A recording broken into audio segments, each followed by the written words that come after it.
Ал салем достар, бүгін мінекей Сарыағаштан Ташкентке кетіп қалдық. Бүгінгі сапарымыз достарымызбен Ташкент қаласында қыдырып жүрміз.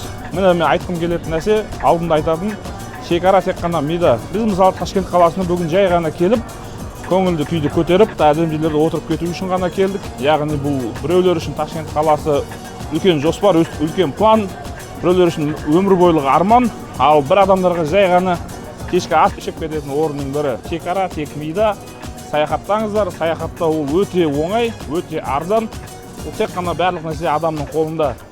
Бүгінгі біздің қысқа ғана Ташкенттен видеороликті тамашаласаңыздар болады.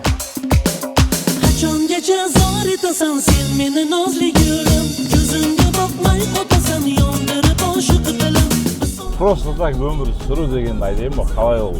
Просто так өмір сүру деген ұйықтауға атсын. Балдар звондады. Брат, что там деді, и что там болды, что там, не істейміз дегенім, бар ма? Бар, гоу ма? Гоу, жігіттер, қыздар, балалар. Короче, сағат 7 болды. Пешком қайсы қанша минут өтесін көреміз.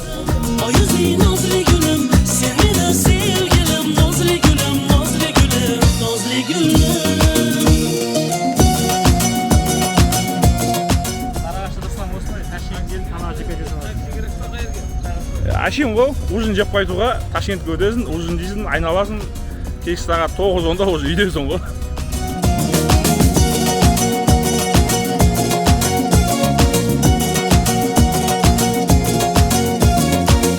Ассалаумағалейкум, қазақстандықтар.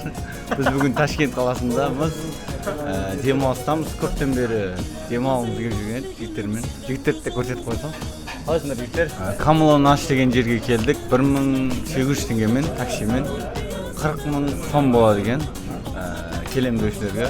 Қазақстан жақтан өткен кезде жаңағыда шекарада сәл кішкене қиындықтар болды.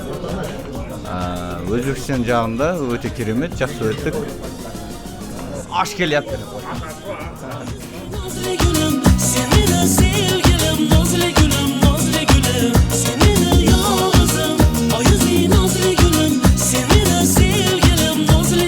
Что там, счет қанша болды елі? Счет 1 миллион болды, жеті. 1 миллион ба? Әдем, зор. Осы достармен келіп тұру керек. Тамақ енді біздің Сарыағаштықпен бірдей.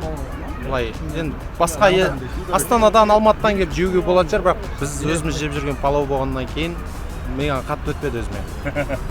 Просто рекламаның, маркетингтің жертвасы болдым. Жалпы солай, мен де енді шамалас келсем, маркетинг, рекламаның жертвасы болды деген нәрсеге. Но бірақ кеп кетуге стоит. Самый главный, ең бір тиімді жері Ташкент Сити, Magic City'ге жақын жер болып тұр. Сол жер ғана тиімді болып жатыр.